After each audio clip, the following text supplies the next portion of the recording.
Welcome back to Cast Me to Hell with me, Seb. And with me, Robbie. And this week, our episode 29. And this week, it's Video Nasties and The Last House on the Left, 1972. So this is a new feature. We always like to bring new features to you, and we'll be looking to kind of some of the video nasties, as they were known in the UK, from around the kind of 70s to 80s. Those kind of gritty, low-budget horror exploitation films that kind of flooded the VHS market. And we're just going to be taking a little dive into some of these films. And we thought, where best to start than Wes Craven's directorial debut, which, as you're listening to an episode about video nasties, which was obviously banned in the UK. And that is The Last House on the Left from 1972.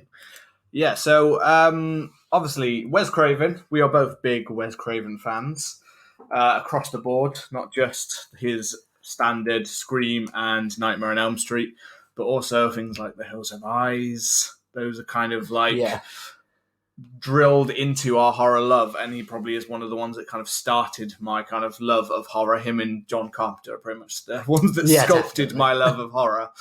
But on the case of him having such a...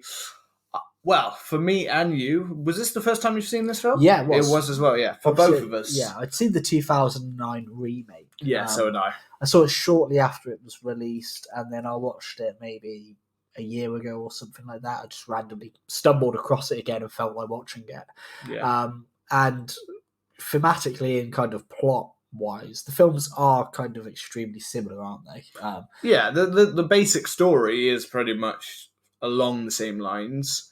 The way that they approach it is quite different. I think. Definitely. But before we get onto The Last House on the Left, I thought we might want to have a little talk about, so we can make it clear for viewers out there who are going, what the fuck is Video Nasty, or what the hell is Britain? Where are we? Who are you? What have you done? Well, to be fair, we do get a lot of American viewers and European. Well, American viewers should know us. We used to own you. Kind of. Kind of. In a bad way. Yeah, It'll be in there. We are in your history books. Not for the best reasons. No, definitely not for the best reasons. You kind of give a little thing, but just to talk about. So, before we can get to the video nasty era, we kind of have to go a little bit further back, and this is more in the 60s and 70s. And this goes back to the British Broadcasting of Film classification. Yeah, British Broadcasting. British Board of Film Classification. Board, that's what I meant, not... There we go. It's almost a tongue twister on my tongue that I was trying to get it out. It's a little bit, isn't it? So, British Board of Film Classification. Obviously, they'd been around for quite a long time, since pretty much not long after the beginning of when we first got films in around 1910. We'd have a kind of back history of that.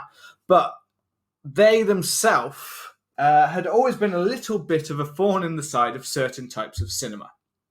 So, when we're talking about things like The Last House on the Left or The Exorcist, or pretty much anything that it contained gore, nastiness, sexual content, anything like that, understandably, as times change and tastes change in cinema, we have to kind of have some way of balancing out what's going to happen and what can be released and what can't be released. But by the time we got to the point in the 60s, but mainly the 70s and the 80s, when audiences' tastes had changed and there was a big want for this, well, very much like with Last House on the Left, this kind of what some people would call exploitative, sexual, gratuitous violence, all the things that probably people listen to this fucking love, is pretty much what they fucking hated. Yeah. Well, except they'd cut the word fucking. Yeah.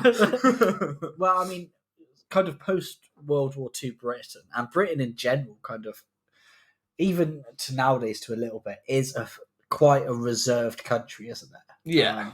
So I mean, I don't know if I've ever spoke about this on the show before, but there was there's an amazing kind of World War II war video for Americans that they released for like GIs coming over to the UK, and it's about how they should act in a pub. If you find it on YouTube, it's absolutely hilarious, and it's just about how the UK people are and how like we're very reserved, and it's like it's just funny. It starts off and it's like there's a man and his son. Both of them are in the Navy. Watch as they play cards, and it's just like going, and it just kind of explains. And if you look at it now, it's kind of it seems really overly done, but kind of British people.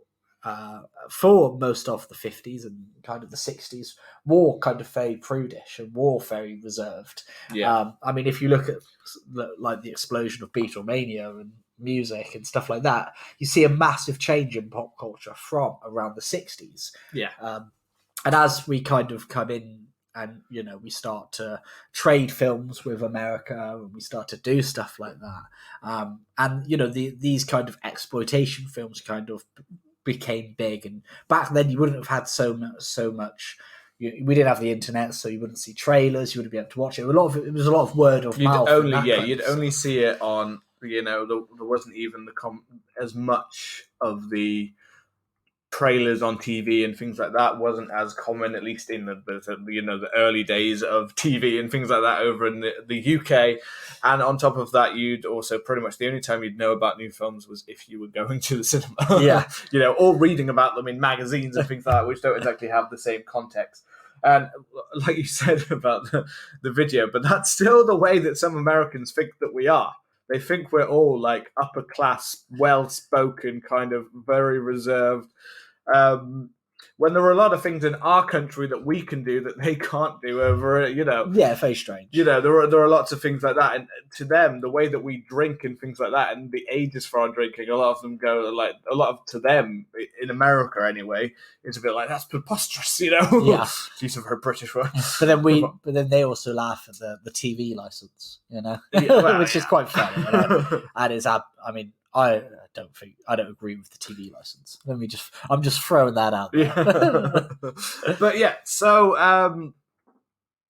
in terms of going back to that point in the 60s and 70s, now Video Nasty was kind of spawned from this huge sweep of banned cinema, where a lot of films just constantly, they basically say, unless you're going to cut like huge portions of this film, which a lot of directors would just like, no, I'm not cutting huge portions. This is the way the film was meant to be. And in which case they said, well, then we're not showing your film in our country. Because it was very, I mean, if you look at kind of, we will get into it, and sorry to cut you off, but when we look at these kind of exploitation films, there is a lot of kind of, they might seem relatively tame by nowadays, but kind of if you're looking at it through that kind of through the lens, then it is quite shocking, and there is a lot that you wouldn't have seen in usual films. No. There is a lot of blood and there is a lot of stuff. So it was such heavy cuts that needed to be made to be able to kind of please the BBFC and to be able to receive a theatrical viewing. Yeah. But yeah, carry on. But that basically, those cuts were what would basically water down the film to the point of not being what they were. If you had certain horror films or psychological thrillers or even films that had a high sexual content, if you got rid of them, then it kind of got rid of the whole purpose of the film that you were watching, which obviously was a huge fight. And I think one of the biggest ones for our country was The Exorcist. Yeah, that was a big one. Because that wasn't just horror and it wasn't just kind of psychological. So yes, it wasn't scary. It involved a child for one, which they were very much, but it wasn't even the child. It was religion. Yeah. At a point when our country, I wouldn't say that our country is as like feverishly religious as we were back then.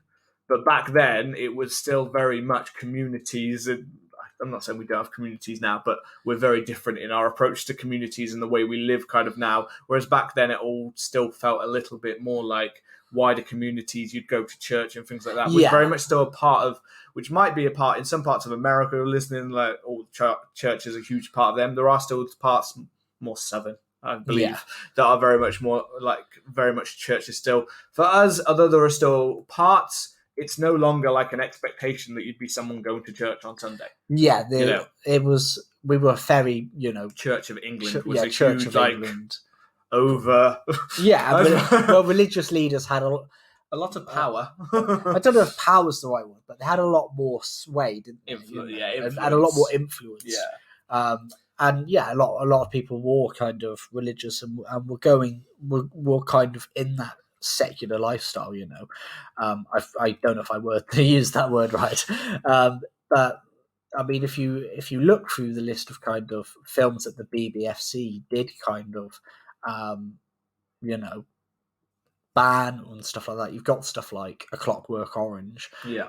Although apparently that was withdrawn by Stanley Kubrick. Oh yeah, I've heard this story. Yeah, because himself and his family received death threats. Yeah. And there was this is kind of around the same time that the usual bullshit started. Of we have these graphic exploitive films, and it's mimicking real life violence. Yeah. And a lot if in the 60s you had stuff. I think it was the 60s where you had the Moors murders. Yeah. I think you had maybe Mary Bell in the 60s as well. But 70s we had the Yorkshire Ripper. 70s, the Yorkshire Ripper. So a lot of people were going with that bullshit argument of, copycats and people being exposed to this violence on the screen is what's causing them. So the kind of video nasties became this massive thing, didn't they? Yeah. So building off of the banned films that we were talking about, there was a loophole in the system. Now, the BBFC had power over the cinema, but at this point in time, they didn't actually have the same power over video releases at home because it was such a kind of new thing and, a craze, and to some a fad or something like that, you know what I mean? Wes Craven, a fad. Yeah. It actually became the point where there was no rating system in place for our videos. So the films that got denied in the cinema would then get, although not quite often they weren't properly official releases, they would get kind of unofficial released videos and VHS. I'm saying video, it is a VHS. A VHS across the country would be released. So for a short period of time between around about 1982, so this is how long, say, Last House on the Left had waited. It had been told it couldn't go to cinemas. It had tried several times, and it had tried to get to certain points. And then in the around 1980, it started to appear. So all these people in the UK had never seen it. Then they got a chance to see it because it started to appear on video. And then not just them, but lots of films. So like The Burning and The Beyond and all of these different Evil Dead, things like that. All of these films that weren't allowed official releases suddenly became this huge underground kind of video sourcing of, we've got this film for you. Here you go, like taken from other countries. We've got a copy of this film. And it became this little like things you'd think like at that time, obviously things like porn and things like that, like videos of porn, like they sometimes could be rated, but they were still very much like, some porn was still deemed illegal and things like that. Yeah. So they couldn't pass these things on. So it became video nasties, and video nasty was actually, the nasty part actually came originally, they used to refer to books that were banned as a kind of nasty. Okay. So it came from like school playgrounds where teachers would take away books because they were nasty. So they had like books like there was books called like based on like animal horror, like slugs and rats, and they used to have these different titles that were based on those. And the nasty thing actually came from there, where they said that children were getting bad influences from these different kinds of comics, like Tales from the Crypt. Yeah, it used to be a comic, and they used to be, no, you're not having that. Like, that's nasty. Disgusting. That's nasty. And they thought that children got bad ideas from them. And this is where video nasty came from, because they believed that all of these films that were starting to get released, and they believed if it was a video that a child could get hold of a copy, which I'm sure loads of them did. So I'm sure lots of people got their whole experience of horror films, like, oh, there's a videotape, that kind of thing. And people being able to have access to them, they believed that it had a bad impact in culture. And that's why they banned them in the first place, is because they shouldn't have been released. They shouldn't get to see these horrific images like we're going to talk about Last House on the Left, things that like they shouldn't. And at the time, in the lens of things, we'll come back to this, but it definitely, for some of these kinds of films, I mean, looking back, I can understand why certain films would have been, some films that are on these lists are ones that we could probably still look at and occasionally have a bit of a, oh, okay, that's a bit, that's a bit far, or that's a bit, That's a bit freaky. I don't know if that's handled the best way, or that could inspire, although, not really a believer that a film or something or a game inspires violence in people. But this was their belief in a very kind of Church of England kind of world. They were very much that, no, you shouldn't be seeing images like that. There was, of course, ones released, things like even Aliens. Aliens got released, but that's because they didn't consider it a horror film, because they believed it was because it was set in space, didn't count. So basically, if you'd done Last House on the Left in space, then suddenly it's fine. So that's what I mean. So there was a lot of problems with with this whole concept. But quickly, obviously, they started to catch on to this. And around 1982, they deemed that these unofficial ones were illegal. Oh, wow. So you could literally, if you were the person selling them, you could get jail time for the fact that you were selling these videos. The same way we got when we had the boom of like DVD piracy. Yeah. This is what we would get with videos. So they were linked with the same people that at one point in time, if you recorded a film off of TV, it was illegal to do that.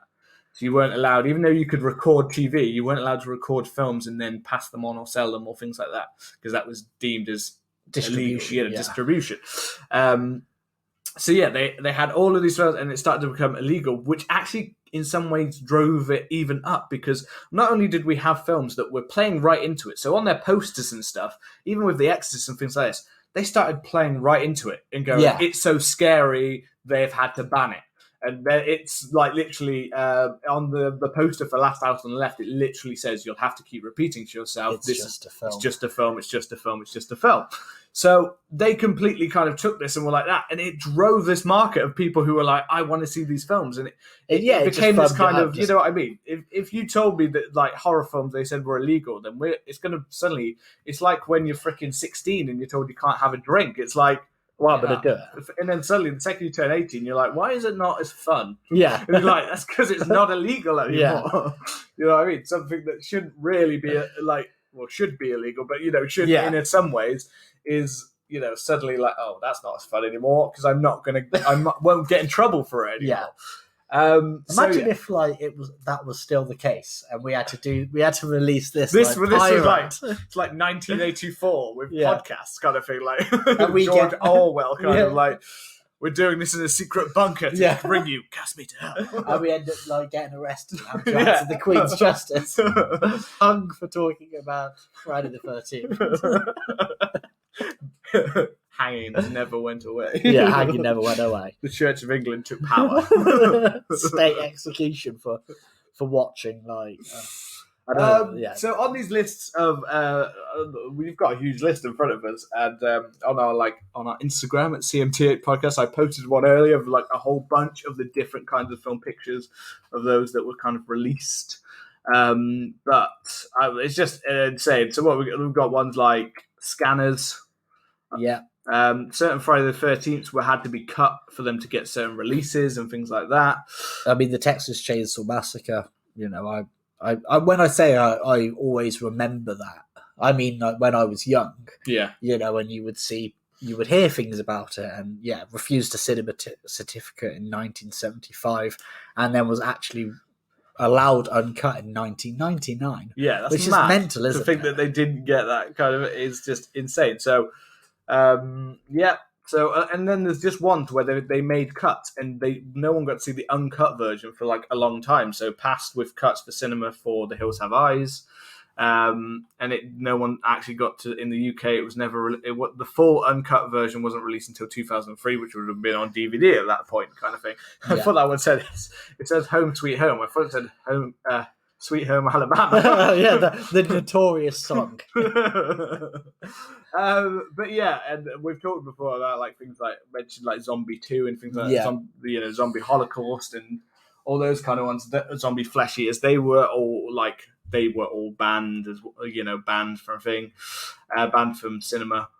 And all had, were deemed in this same way. And you had a lot of people getting behind this kind of whole strategy. These films, these video nasties, pretty much shapes the way that we kind of rate films in the UK today. These were a huge part of it. So to go to, as our main example today, The Last House on the Left. Now, The Last House on the Left originally tried to get release in, I think it was 1974 in the UK, because back then it was a longer process between getting a film from the US to the UK, they just were like, no. At that point, they didn't even offer cuts or things like that because they were just like, no, there's just too much. This is just not going to work at all. So they came back a couple of years later in 1978 and said with cuts that they would consider it, and then the amount of cuts that they wanted were just like, still, no, we're still not going to do that. We're still not going to have that many cuts in our film. So this became like a long process of constantly trying to get different people to go, yeah, we will actually release your film. Well, you can get that because it's hard to censorship is hard to justify. Yeah. In my eyes, it's hard to kind of say yes, you should censor things, and I know a lot of people kind of have only just come around to the idea of horror films and stuff like that, and films themselves as a form of art. But you can't really put censors on art and that kind of stuff, and it's a tricky one.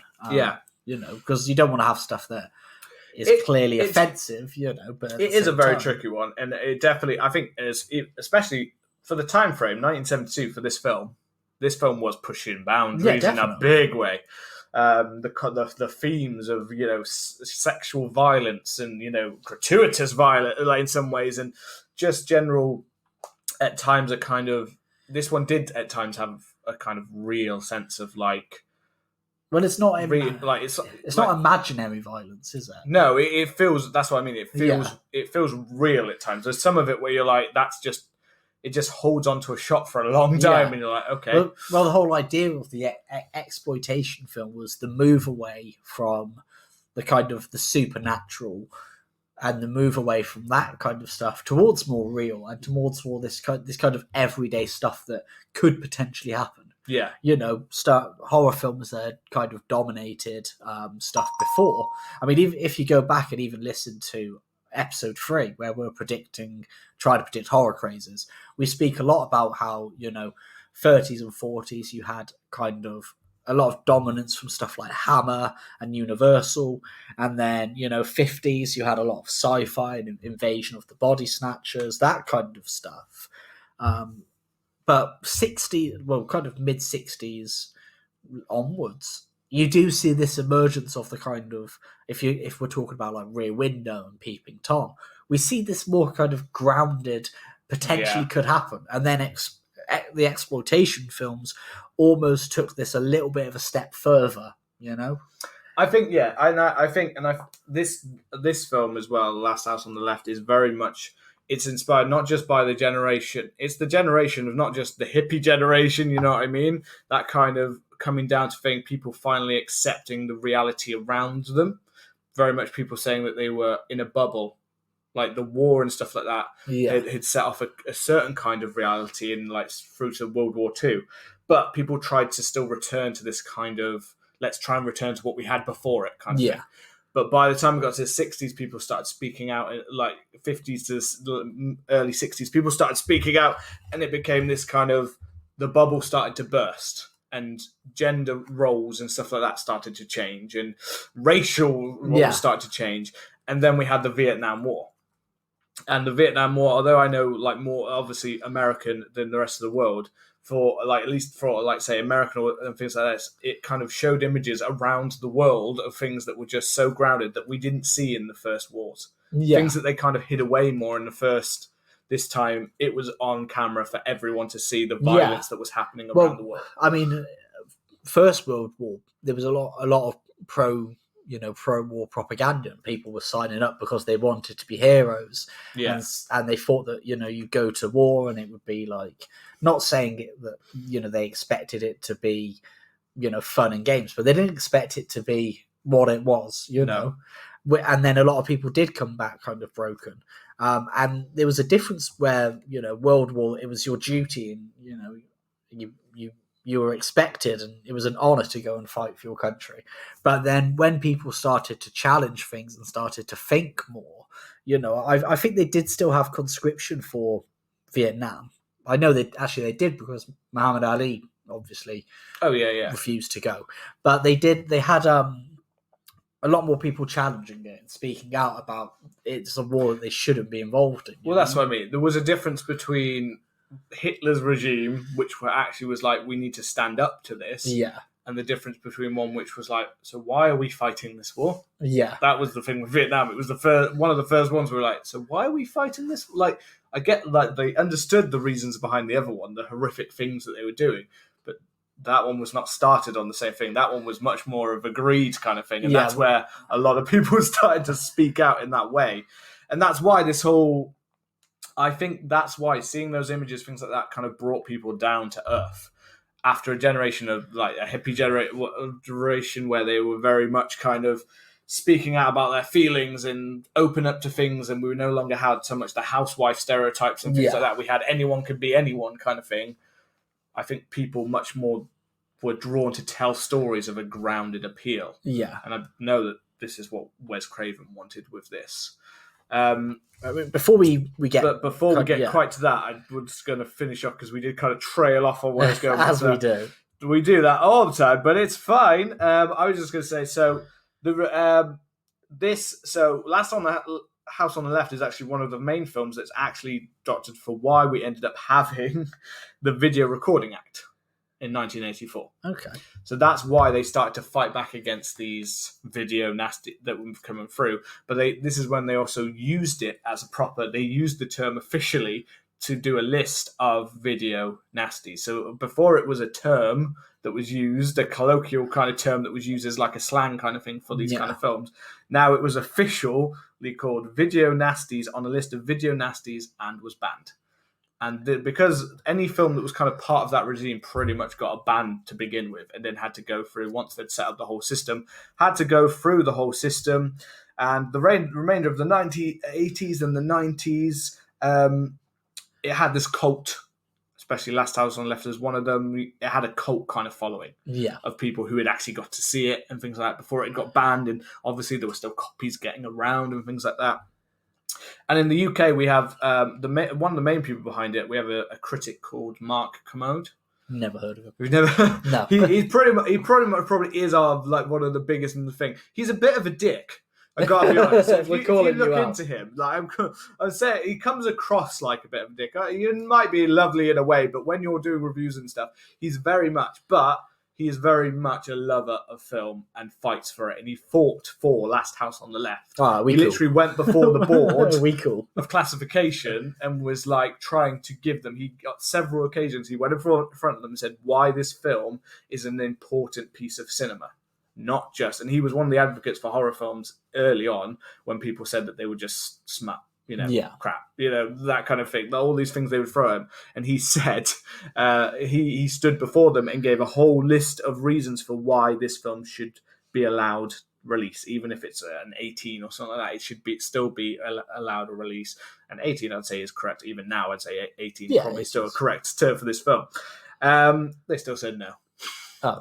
And the film, thanks.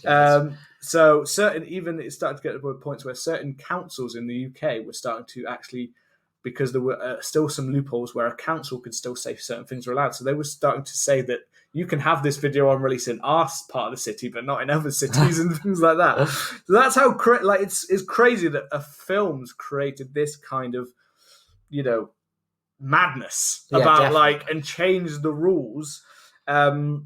And the film did not officially get an official release. It got given an 18 certificate on July 17th, 2002. Wow.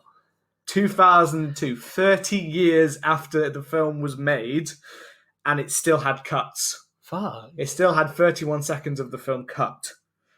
And it wasn't until 2008 that this film got an uncut version.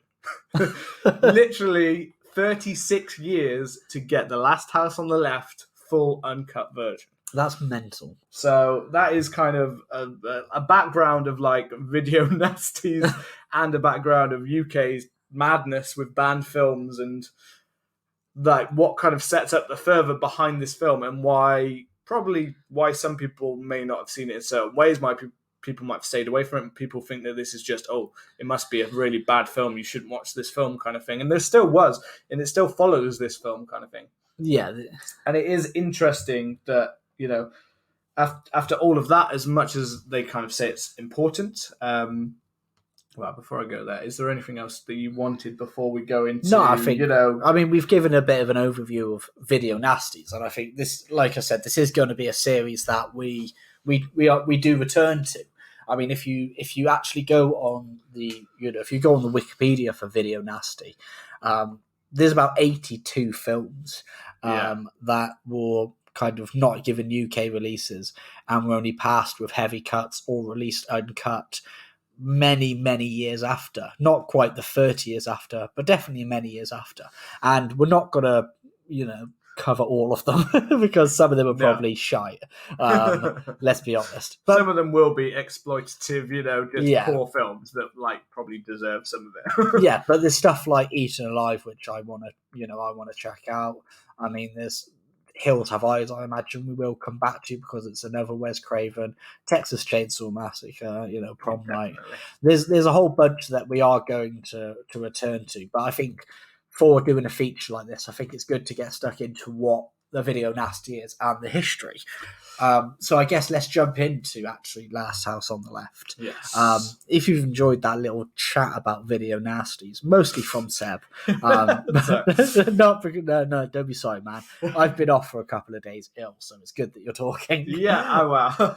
I thought we might need a little update. And there still will be a few little things about like cut things and things like that I'm going to throw in occasionally, as it is the Video Nasty is our feature of this.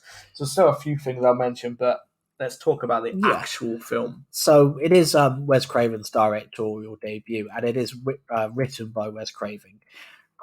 I know, interestingly enough, I think I remember you mentioned this a couple of weeks ago or a couple of episodes ago.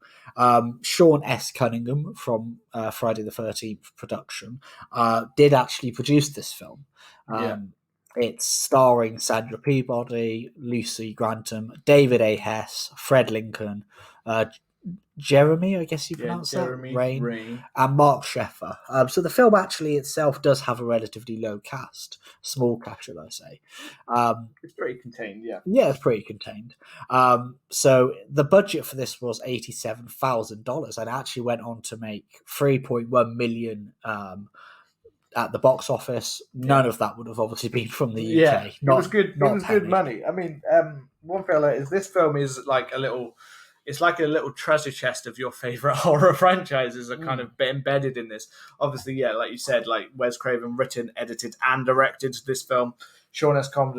Cunningham from Friday the 13th fame, obviously, as well, is a major thing. And also in there is I found out that the second unit director, so the little sideman to Wes Craven's director, was Steve Miner. And Steve Miner is the director of Friday the 13th Part 2. Yeah. Halloween H2O. Yeah. Lake Placid. Wow. I mean, there's loads of them. There's a whole list of them. He's got a pretty extensive, background of thing that just, I was like, there's so many. And this what was a little kind of very independent, low budget, nothing really to it. Sean S. Cunningham had made one big film before that had done fairly well, that kind of gave him the chance to go, I'm going to give someone else an opportunity kind of thing. Yeah. So yeah, it's quite nice that this is a film that started a lot of careers when it was a hit. Yeah. A bigger hit than Sean S. Cunningham's first film. His only made 100,000, his first one, whereas this one went on to make 3.1. So this would have been quite a big hit. And I bet the marketing for this is a huge reason why, as we mentioned, to avoid fainting. Yeah. You know what I mean? Why wouldn't that make you want to watch a film? Yeah. And one thing that I didn't actually know before at all, I thought this was all kind of completely Wes Craven's original idea. And whilst it is, and whilst he's written it, It is actually inspired by a Swedish film called The Virgin Spring from 1960, directed by, I'm believing it's pronounced Ingmar Bergman.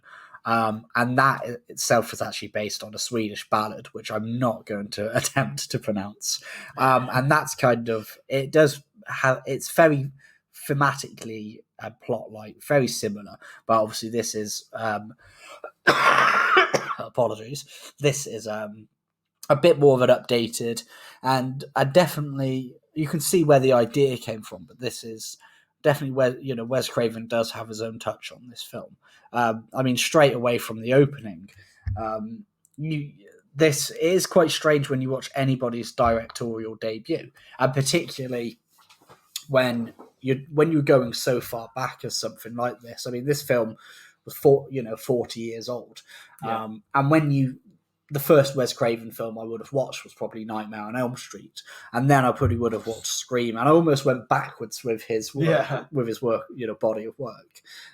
So it is quite interesting because whilst I wouldn't say this is Wes Craven's finest film, and I wouldn't say it's particularly his best film, you can see in there that you can see the groundwork for one of the greatest horror directors in there. Oh, absolutely. I mean, obviously, this is our first time viewing it, so for some people, we haven't quite got the nostalgia trip we have with his other work. Some of his other work, we have a bit of a, they're the horror that raised us, in a very strange way.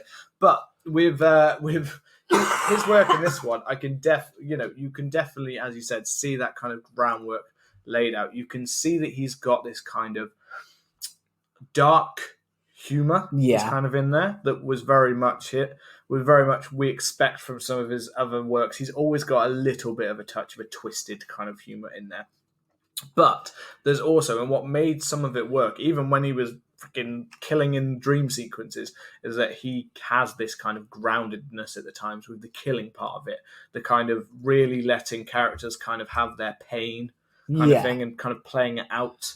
You know what I mean? And you can kind of see that in this, and you can also even see it a little bit in some of his shots, the way he kind of pans his camera and does close-ups and like things like that. Some of those little elements I could see. I was like, I can see that this is a Wes Craven film. So I've kind of got a bit actually on his kind of intentions with this film. Yeah, which I thought was quite. Well, I mean, the plot itself, if anybody is unfamiliar with The Last House on the Left or hasn't seen it, is young Mary Collingwood goes and she plans on attending a concert, and they end up kind of crossing the path with these escaped criminals. And then the exploitation part comes in because we have gang rapes of these two young women, we have torture, and we ultimately have the murders.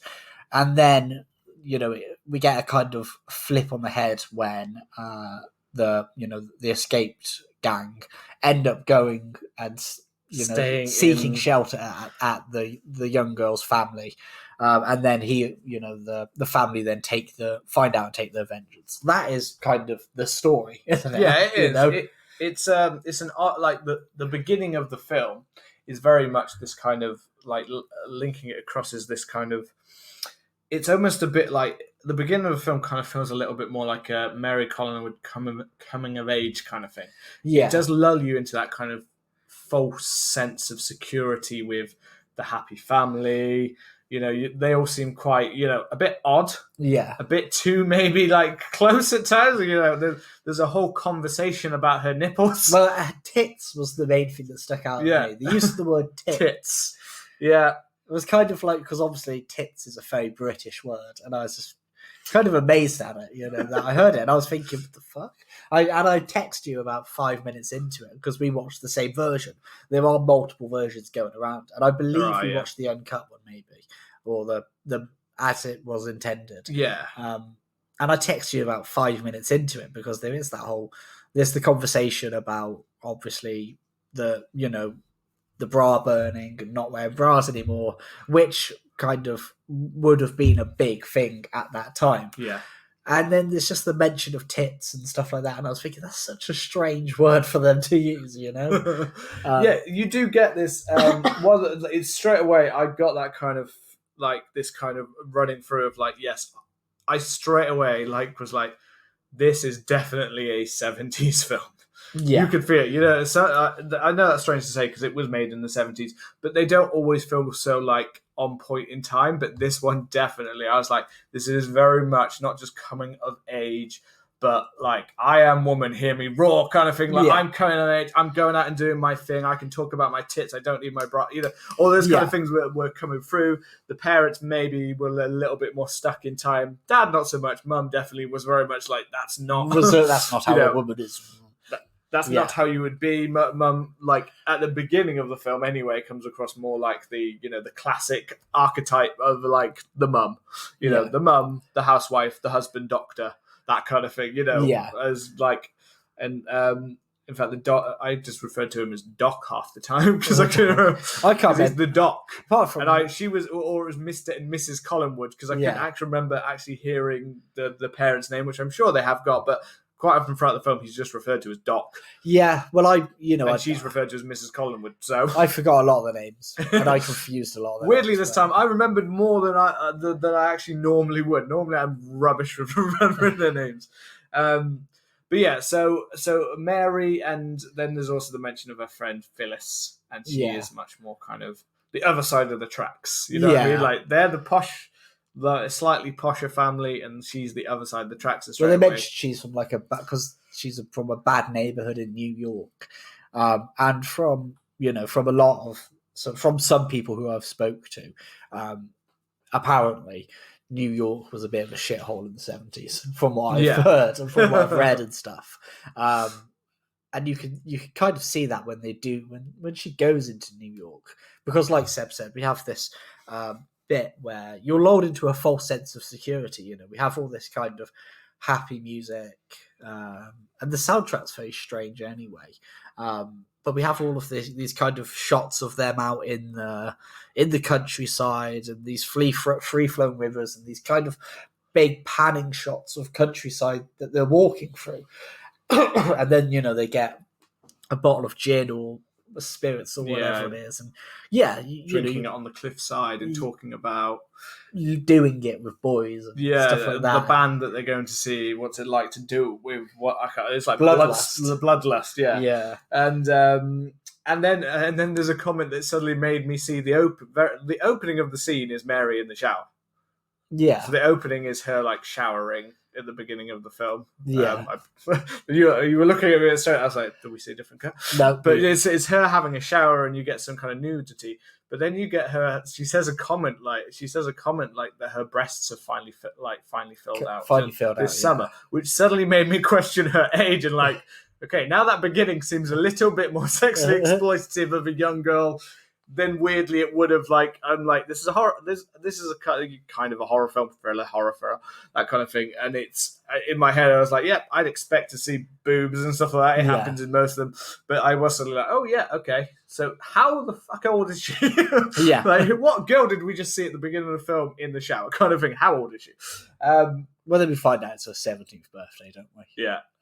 Which still feels a bit weird. Still feels a bit like in America, kind of 16 is kind of a like even up to 18 is still kind of a yeah. I mean the age of consent's different, but Wes Craven's pushing boundaries. Basically, yeah, he's definitely pushing. He's pushing that boundary, and I think maybe he wants us to know that kind of that there's a slight naivety about them. Yeah, I think, and I guess definitely plays into the film.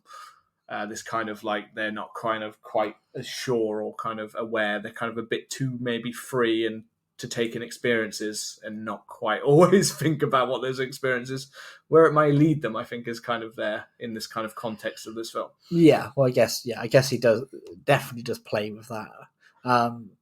The main villains themselves. So there was one guy called, the main kind of guy is called Krug Stillo, and he's played by David Hess, who was a musician and an actor.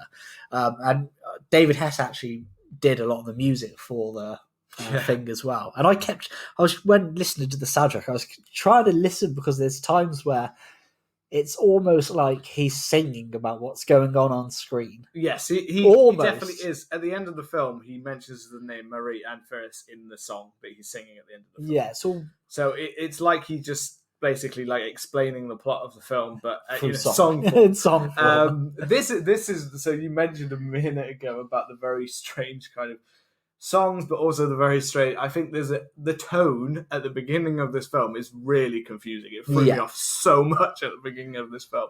I would say that although at times it kind of works, and I think I can see where they're going with the score of this film, I would not say that this is a very well soundtrack or the score. Some people might go, what the fuck, this is like amazing. To me, it just completely took me out of the film. It was very weird. That's what I mean. There's like one thing I noticed is like as we mentioned about like the villains, we've got the Weasel, Weasel Boy. So Weasel Boy, he was actually a porn star, wasn't he? He was, yeah. I only heard that like a minute ago. I was like, he's a porn star. I can see it now. Yeah, you can he's see it. He's slimy as fuck. Slimy as fuck. Like, this is 70s porn star. 70s. Yeah. This is like, I'm surprised he doesn't have a handlebar mustache kind of porn star. But that would be the good ones. And I think he's more he probably is like the Weasel in the porn. He's like the boy that holds the pizza and then whacks off in the corner. Yeah. No, let's not get into whacking off. The American Werewolf did this to us. Yeah. But then the main thing is, so the main guy, Krug Stillo, I thought the whole film, I heard the name Krug and I was like, nah, it's not be called Krug, he's called Kurt. So I just called him Kurt for the whole film. I kept calling him Crew because I thought it sounded like the Krug, but they weren't pronouncing the G. So it sounded like Crew that they kept calling him, but then it says Krug. So I'm going to go with the way it's written, which is Krug. But it's a really strange, and it doesn't always sound very clear in the film. But he's a real piece of shit. He's a shit man. And then we've got his heroin addicted son, Junior. He's an interesting character because you kind of half feel for him, but at the same time, you kind of he's kind of a major part of what causes these events to happen. Yeah, but he's also just like he's a proper addict. Not played too poorly, actually, in some ways. The time, like it's not like you can see that he's definitely like throughout the entire film is like Jones. Jones, Jones. And you've got Sadie as well, who is the female. She was fast, man. Yeah, she was pretty like, man. They're all actually quite well played, and I mean, to be fair, anyone in this film, any actors in this film, I mean, fair play, because there's a lot to this story that could make anyone feel uncomfortable performing some of this stuff. Like, I can't imagine that David Hess as a musician, that this is something that really would help your career as a musician. No, but this role in this film. But then, interestingly enough,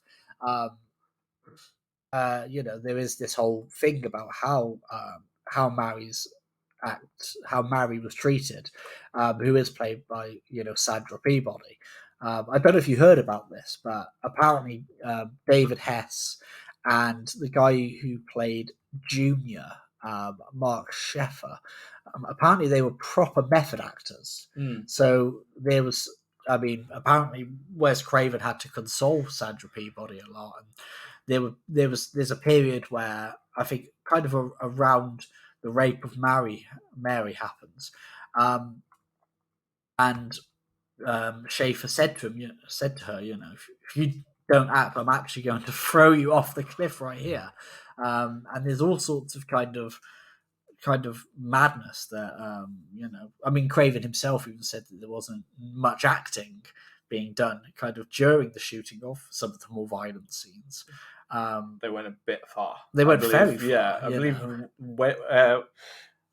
Craven, I was going to say Waven. I was like, Waven. The Waven man. The Waven man. Yeah. Combining his name. Craven and Callaghan were pretty much, she kind of felt like that, like, although she understood the point, so she kind of went with it. I do remember reading that they kind of were like her, kind of had to be protectors, which in a way you're like, well, you're the director and the producer, so really, you should be the one protecting your cast. But they went a little bit hard with it, I think. She was pretty much scared to do anything on set. Yeah. They would kind of, I think Hess would walk around with a knife and stay in character like all night long.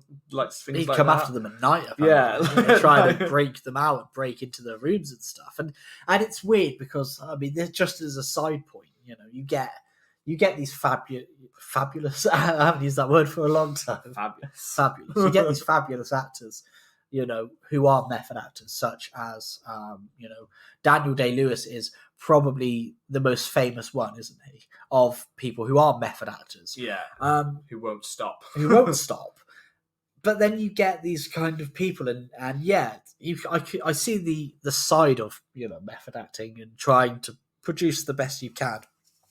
But when you kind of involve other people in it, like you're terrorizing somebody who you're supposed to be working with and having a level of respect for, it's kind of wouldn't you just, like, if I was the director and I saw him doing that, wouldn't you just slap him and say, just stop fucking doing that and be a decent person? I mean, you heard it with. I think I guess sometimes it depends on and also it's who are you playing? You know what I mean? Yeah. If you're playing, one I always know, and I don't know if you've ever seen the film, but it's Jim Carrey in Man on the Moon. Yeah. As Andy Kaufman, and he went full on. There's a whole documentary about how he played Kaufman.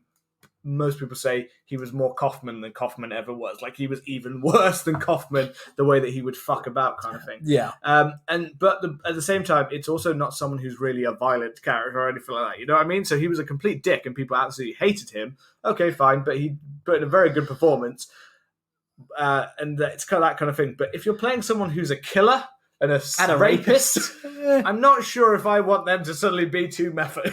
Yeah, definitely. You know what I mean? I don't think I could understand why she, as a young actress and young girl, would suddenly feel like, oh my God, this guy's changed to me at night and he's standing outside of my trailer or things like that, or wherever they go, like wherever they would probably didn't have a trailer. It's a low budget, but wherever she had to stay, he was standing outside. Well, yeah, you're playing a murderer and a rapist. Yeah, I definitely feel unsafe you standing outside my window at night. Yeah, don't method act. Please. Don't method act as thing. Don't method act when you're trying to play a murderer. Yeah, or a sadistic person. Yeah. You know what I mean? There's a bit of a line there. Yeah. I mean, because I'm trying to think, we don't have go through this film kind of completely bit by bit. No, there are just certain fits. So just more like meeting. So when we get to kind of the girls, it's not a very long film anyway. So when we get to meeting the film, when we get to the girls and they go looking for some green, some grass, some grass, weeds, some of that ganja. They encounter Junior outside, and he's looking a bit ill kind of thing. He's jonesing, isn't he? He's jonesing. He needs a bit of that. He's clucking. Yeah. And like he kind of dismisses them, but then remembers what his weasel said. His weasel. What Weasel mentioned about getting some more girls in there, because obviously Sadie's the only girl in there, and it feels like Sadie basically gets passed around between most of them. Like, kind of thing. Like that's the kind of thing. Because we get a scene with Junior in the bathroom where I thought she was pregnant or something. I couldn't really get it, but she sounded like she was like talking about like a baby or something like that. So I was like really like thrown out. I was like, okay, so is Junior the one with it? But then obviously his dad has a piece. Krug gets with it, and Weasel comes very close. Like when Krug's basically trying to get in her. Weasel comes, like I'm sure he did in all of his pornos, comes slithering down the side, trying to get an extra, like he's like Frank on with the dentist system. Yeah, he is. He's there for the scraps. Yeah, he's trying to get the scraps. I did love that scene where they're driving, when they've abducted the girls and they're driving, and then Kurt is just piping, and and Weasel's trying to speak to him, and he says like, "Oh, you put me off my rhythm." that piping in the middle of that is one of those scenes that just that was just one that completely threw me off, because and this links this is what I was going to say with the apartment and the thing, and on this car on that shagging car drive was the music again. It's like we cut between the scenes where they're in the apartment and the scenes with the parents at the house where they're preparing the party. Yeah. The music in the apartment with the parents sounds like something out of some old family sitcom. It sounds really like cheesy, campy music. And then inside the apartment, it was a lot more like quiet with occasional beats. So at first I was like, okay, I think I'm getting this now. I'm getting this Yeah. music now. I think what they're going for is anything involving the family is much more kind of, a much more upbeat to kind of give you that false sense of security, and anything with them. That was what I thought until we got to that scene, and suddenly in the background, I think we may have had a David Hess song, which I don't know. It might have been a David Hess song. I didn't listen to the lyrics that well, but it was upbeat, folksy. It might have been David Hess singing about piping in the car. I don't know. Maybe. As I pipe down the road on that. Yeah. Maybe. But I couldn't work out what it was. But again, it suddenly hits that really campy music, and I don't know. It plays it in scenes that even aren't, that one's almost comes across as comical, like weird, because he's piping her and they're all like sat in the car and the goes are in the boot. Yeah, but even that as itself is kind of one of the issues where that would have been a scene that they would have asked them to cut, because like I said, so just to skip back a little bit when the kind of when Mary and Phyllis do Mary. It's Mary. Sorry, Mary. I was calling her Mary. When Mary and Phyllis go into the room, and and things do take a turn. So Phyllis gets gang raped, but it's off screen. Yeah. But it's the implication, and even watching it feels uncomfortable. Yeah. And that's one of the things is where even though they didn't show it, you can tell that the implication would have been. The implication's clearly there. It's not like you can miss it, but the implication of that happening as a story point would have been a big cause for the censorship. You can tell definitely. It's not an easy scene. They're all standing around as they start to like take Phyllis's top off and things like that. Yeah, but I mean, I guess because I knew it was about Phyllis, I was almost surprised that it does kind of, you don't see it. You see Mary's reaction to it. It's hard to know whether anything happens to Mary as well while she's in, because she's there, and then the next morning they're putting her in the car. So it's hard to imagine that nothing happened to Mary as well in that apartment. Although signs later on kind of give me the idea that possibly no, that she was just there standing watching because of her reaction later on. Yeah, that's my impression. But at the same time, it's hard in your mind not to be like, well, if they did that to her, it feels like then they would have just gone over to Mary. That would have been the case. But yeah, that's kind of what I mean, is we've got these really strange like juxtaposition between this kind of almost lightish music and kind of light family scenes, and then these darker scenes, which in some ways could work because it is showing the differences between one life and this life now, and the reality of what's actually happening. Yeah, it's almost like it's like expectation for a birthday versus reality. Yeah, not in a very horrible case, in a very dark way. Yeah. But it is that kind of that strange mix between them, and as I said, Felicity is hard because you hear the noises a little bit.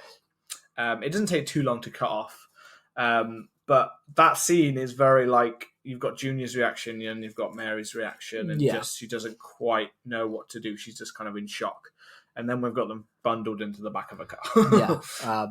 And then there was, so we have the police characters, which I don't remember being in the remake at all, to be honest. But we have these kind of bumbling police officers, don't we? Which I think Wes Craven kind of, I don't know if it was because I was kind of thinking that you get Officer Dewey, and in Scream this 4, kind of lighter hearted, but you get these kind of lighter hearted comic relief, and they are played like that a bit. They are.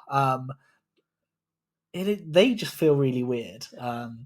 They feel out of place. They definitely match the Dewey mold of like a cop that's not, or at least in the first one anyway, if we're talking Scream kind of thing. In the first one, when he's a cop that's not really a good cop. No, because that's what I was thinking. They're kind of crap, aren't they? They don't inspect things when they drive past the car that's in the middle, or because they're too bothered thinking they're looking after him. But then we need to search for Mary. So they don't go and check a car on the side of the road, but then the next thing they do is go back to the police station and sit around. Yeah. The one thing that was weird for me actually with the cops is not the sheriff, but his partner. Yeah. He looked really familiar. He's the bad guy in Karate Kid. That's who. He is Sensei. Swipe the leg. Oh, he is. I watched Cobra Kai not that long ago as well, so I should know. Oh yeah. Yeah. Oh wow. Right now, I can't. I'm trying to remember what his Martin name. Cove. Yeah, Martin. I thought I recognised him. Yeah, so he's actually one of the more known kind of thing. Yeah. But yeah, he like that kind of. I was like, I know you, and then straight away I was like, "Crikey, kid, I know who you are." So that kind of, but they are pretty much like the comic relief, and this is kind of a good thing because we're talking about like Wes Craven's like meaning behind it kind of thing. Yeah. And I've got kind of a bit on that I found on what he kind of thought about the kind of process of the film and things like that, and how this film kind of changed a little bit. So these kind of characters and stuff weren't in the original script version that he wrote. On the whole video nasty thing and stuff like that, as we've talked, like the violence and stuff like that, you can see why this kind of would have made like the list, definitely, and that kind of thing. And like not used to that kind of content. I mean, as we've already mentioned, like there are some scenes in this, like that scene that made me wince a little bit at times. Yeah. Like kind of had a little bit of and there were plenty of people who would still be disgusted by this film. Oh yeah, I mean, if I showed it to my parents, they would be disgusted. Yeah, that's what I mean. It kind of, and this is Craven, but this is Craven as like having like as we said, with a debut, it kind of showed his horrific and graphic and kind of dark sense of humor that we know that he sees throughout his career, but he definitely, the cops and the things like that definitely are much more peppered into his career. He definitely always went for a bit of a humor. A lot of people would also say Freddy, but he wasn't really. He was charismatic, but he wasn't really the humorous. No, like, he wasn't a bumbling thing that he became, kind of thing. But although like this is kind of like often like seen as like a cult kind of film and things like that, it's not. I mean, and all of its status and thing, it's not actually always. It's got interesting themes and things like that, but actually by critics and audiences, this is not actually a highly rated film. Strange enough, it's a very middling. It doesn't surprise me, to be honest. Like, because of a tonal kind of thing here, and some people say it's based on that tone, and that's because it kind of went away. So it's because the fact that in the original script by Craven, it was much more of a he wrote it as much more of what he called a hardcore film. Okay. So a hardcore film, which was much more about the realities of. The realities of what kind of would happen in this situation. And this was also linked to the things like the Vietnam War. Yeah. So it was a reality that he felt needed to be shared. He kind of didn't like the fact that the films would often like kind of soften and kind of glamorize deaths. And he felt in the post-Vietnam kind of era, or like mid-Vietnam era, he felt that, it shouldn't be glamorized. It should be much more kind of rough, hardcore, real. Yeah.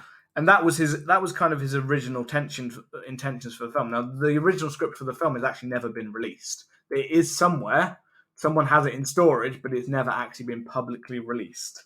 But when they started filming, they started to think that people would put this in the very much like a snuff film. Yeah. Or a smut film, and no one would be able to see the art in it if they went too hardcore, too gratuitous, too grindhouse kind of way. So they decided to soften the edges, and they added in things like the cops, and they added in things like they decided to have a bit of a lighter tone and things like that. And that's also when David Hess came in with his, I could give you a lighter kind of score and more like folksy music that matches the music of our time kind of thing. Yeah. And all of these things came in, which in a way is the things that make me kind of for at least the first half of this film, made me think, I don't know if I like this film. Because I don't know tonally if this is just all over the place. Like, it doesn't feel like it works. And, I mean, interestingly enough, Wes Craven apparently did do some pornographic film directing before he moved into I this. think quite a few horror directors did. Yeah, not surprised. I mean, John Carpenter's got that big old mustache, man. Yeah. It wouldn't surprise me if he was in a few. He's probably got a big old pipe on him as well. I mean, John Landis made one for an American Werewolf in London, so Maybe. you know they all like a bit of their porn. Yeah, but this film actually did, because it was a big success, but because of the kickback to it, because of not just the tonal shifts, but because of the content of the film, he actually wanted to leave horror, and he described it as being a negative experience. And we know that luckily for us, he then he went on to do The Hills Have Eyes, and then did become kind of the horror icon that he is. But yeah, I think this film does have a kind of an interesting legacy, and you can see the formations of Wes Craven, and you can see where he's cutting his teeth with this film, because he manages a lot more of the comedies in future successful films, but in this film does have some kind of strange tonal shifts, really. And I don't know if that's just for me, because I'm not really experienced with many films kind of from around this period. I will be honest. I've watched a few, and I've watched some of the big hitters, but for the most part, I don't really watch particularly many films from the early 70s. So maybe that's just me going into it and finding that these are some inconsistencies, and it's just some stuff. Maybe that's just me, No, well, yeah, I think I'm the same. There's definitely there's an era here with our video nasties for us to delve into this kind of area a little bit more, kind of thing, because it's that era where we'll mainly be covering when we do this feature. And it definitely is hard. Like it's easy to see where with Wes Craven where like video nasty status came from here, but it's also kind of it's hard to get your head around it at times. I do think that this eases off as we get towards the woods and on from there. Yeah, the music is the only thing that I think still occasionally causes a tonal problem, because the music does not match what is going on, kind of thing. It doesn't quite feel necessary at times. Some of the music is still, that is one of the things. But the film, once we get to the woods, kind of feels more serious. Yeah, definitely. And it continues to kind of feel serious even when we get to a violent Home Alone. Yeah, because that's what I was thinking as I kind of went towards it. One of the traps I was literally in my head like, is that a Home Alone film? I mean, just to briefly cut in quickly. So I was looking at, Fred Lincoln, who plays Weasel. I was looking at his IMDb, and his first film, pornography acting role was in Pay the Babysitter, unknown role. But then he followed that up with 1971's Sex USA, and his first role is First Guy Having Sex. Anyway, on to back to the woods. I mean, for the most part, when we get to the woods, the film does. It starts to push the boundaries further, and you can see that if it hadn't have been for the gang rape of Phyllis and the implication of it, the scene in the woods would have definitely video nasty, wouldn't it? I'm trying to get back into that headspace. You just sidelinked to telling us porno names, and now I'm trying to sidelinked into like violent. And also, all I can think in my head is that Weezer looks like in his like mid-40s. He does, and yet those films were only like a year or two before. So it's like First Guy Having Sex, or like he's like an old dude who is I guess back then a lot of them were older dudes, not younger dudes. Yeah. But still, this was a stressful role. This was a stressful role. He needed to go back. I'm sure after it he maybe went back. There was one after it called Teenage Nurses, so he probably went back to after. It was too bad. Right. Okay. Yeah. So I'll silent for a second and just say about the weird. One thing that I found weird was the fact that they go so close to their, that one was a bit of a coincidental. It felt so weird that they took the girls into the car, they drove them And then did the car actually break down? Yeah, or did they just get out the car? No, the car broke down. Okay, the car broke down. It just so happens to break down literally right next to the last house on the left, or the Mary's actually family's house. Because it's literally next to the mailbox that you see it. It was just weird that they bundled them into the car and then they were going to drive them off somewhere, whether that was meant to be the woods so that they could dispose of the bodies or that kind of thing, or... that bit's left a little bit unclear, but I was definitely there, like, out of my head. I know in the remake, it pretty much is just they find them in like they're on the run, aren't they? Yeah, and it's in the forest that it all kind of takes place anyway, because they kind of find them in the forest as they're going through, and then it kind of escalates, and that's when like the rape and things like that kind of happen. Well, they find them in the hotel in the remake. It happens the same, you know. He goes back to smoke weed with. They go to smoke weed with the equivalent of Junior in that film, and then they come in. Yeah. Oh, I thought it was all pretty much that in the woods, and then they go back to the house. I didn't. No, it's quite similar, to be honest. Oh, it's quite So it's quite straight. It just felt like an inconsistency. It felt like it was more like if they'd been on the run and like they were in the woods, and like I thought it would have made less coincidental to have just been in the woods. I thought that was something the remake kind of removed that coincidental part of it, but I guess not. Yeah. This is pretty much the main scene that I would say is one of the hardest to watch in the film. Yeah, which is the one when Krug or Crew or Kurt or whatever we're calling him, when he is, and this is when I get serious Charlie Manson vibes from him. Yeah. I start to get a proper that he is in control of everyone. And there's a scene later on with Junior which proper brings home that kind of cult, I tell you what to do and you'll do it kind of thing. But this is the one when he basically, they're all standing around. He tells Weasel to get his knife, which is really weird to me because Weasel's always pretty much got his knife out. Yeah. Like every scene before that, I swear Weasel's got his knife. Basically. And then the one time it's like, Weasel, get out your knife. It's like, I just put my knife away. Yeah. Weasel and the knife. Yeah. We're trying to make a little bit light of what is a hard thing to watch. It is a hard thing to watch. Yeah, I think you needed a little bit of lightness in your brain because it's a hard when. So he has Phyllis, and Phyllis at this point has been the one that we feel has taken the brunt of everything. Yeah.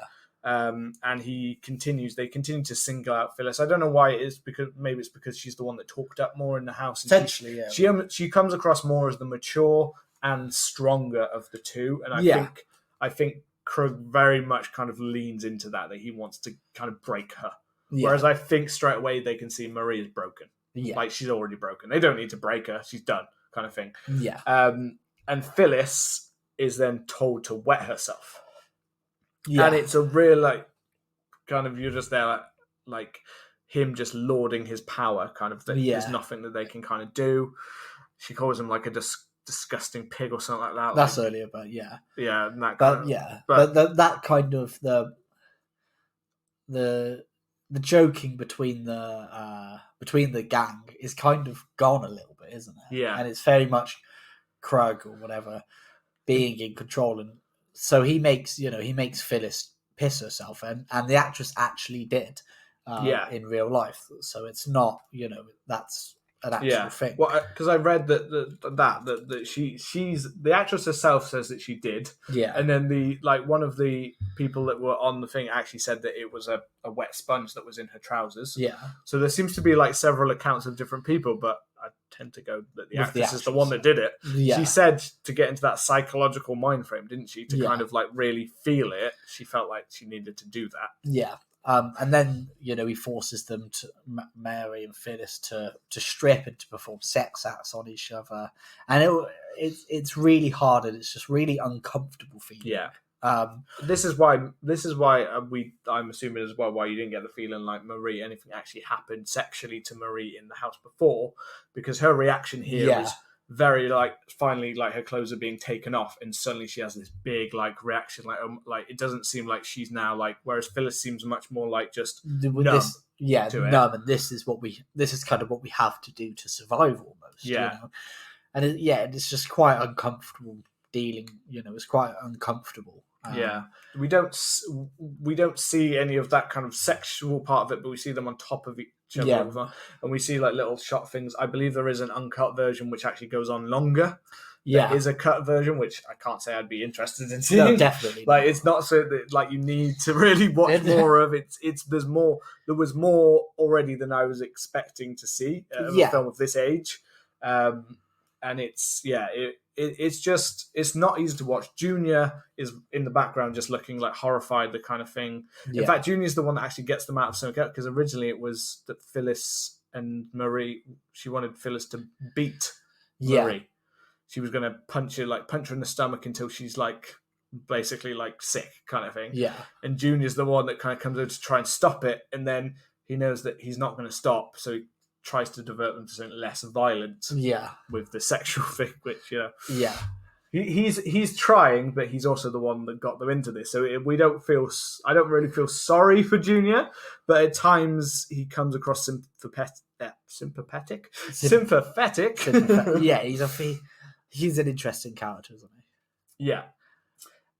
So yeah, we see that part play out, and then we have this pretty much leads towards the part where Phyllis is saying to Marie that she's going to run off. Yeah, then Marie run as well. And then Marie run as well, which doesn't go to plan. No. And this, although that last part was hard to watch, this probably for me was actually the hardest one to watch, definitely. even though it involved a death, which you'd think wouldn't. If you're between seeing scenes of like rape or death, weirdly, this is probably one of the worst deaths I've seen in a film, to be honest. It just plays so horribly. Yeah, that's the thing. It plays horribly, it's slow. You feel it, and you feel for her completely. So Phyllis does a good job of kind of manages to get away for a while. She diverts them. She hides behind a rock for a little while. And while this is simultaneously going on, we also have Marie, who's starting to try and bargain with Junior to let her go.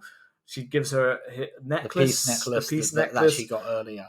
She talks about like that they can help her, and she also talks about her dad being a doctor and could get him methadone to try and play into his drug. That he's a drug addict, and you can tell that he's kind of now like a bit. It's the only thing of like it's the thing between I understand it because it's the fear, it's the deep fear that she now has of the control, but Junior's also not the one, and there is a part of you in your head I think that's going like. He's like clearly kind of zoning out half the time you're talking. Like, just run. Just run. But she doesn't. She just keeps trying to bargain. I think she's so terrified of the consequences of if she does run and gets caught that she just doesn't actually bring herself to do it. But you're just there like I don't, even if you went against Junior, I actually think you'd win. Yeah, probably. Like Junior's like does not look strong or in any way capable of probably stopping you if you just grab something and smack him over the head, or he's got like a stick or something. He hasn't got anything violent. He's got like a thick stick, and that's all he's got to just batter on the head if she did it. But I think he'd miss. He's that woozy at points when she's talking. So we've got that part with her where you're a bit like frustrated that she's not, and then we cut back to Phyllis, and she sees the road. Yeah, and she's running towards the road. She goes to a cemetery, doesn't she? Oh, yeah, she does. Oh, sorry, before that, she also beats Sadie over the head. Yeah, she does. She beats Sadie, and Weasel kind of screams, like, Sadie! And he, like, stops to kind of get her. And, like, you think maybe Sadie's had something worse done to her, because you kind of don't see she's on the ground for a second. And she did get, like, a rock to the head kind of thing. But it turns out it was just a bit of a smack. Yeah. She's all right. She's got a bit of blood on the side of her head. And, yeah, so to get to her death is when she gets cornered by all three except Junior. They're all surrounding her. Krug's got like a machete. Yeah, Krug's got a machete. And Weasel's still got his little knife. He's got a little flick knife. I don't know what Sadie's got, but Sadie's kind of, to begin with, is in a bit of the stood back, but then very much joins. She manages to kind of divert past them I think Krug kind of takes a swipe with his machete. I can't remember if he actually catches her or not, but she then seems a bit slower after that. I'm sure it's I'm sure Weasel wounds her maybe, and because he does. He stabs her in the back. Weasel stabs her in the back, and then she doesn't see Weasel. She doesn't see the Weasel coming. He doesn't, and then obviously because that's the worst thing is then they start to track her, and they see her kind of against a tree, don't they? Like she can't run anymore. Yeah. And Weasel says, like, I told you she wouldn't have got very far.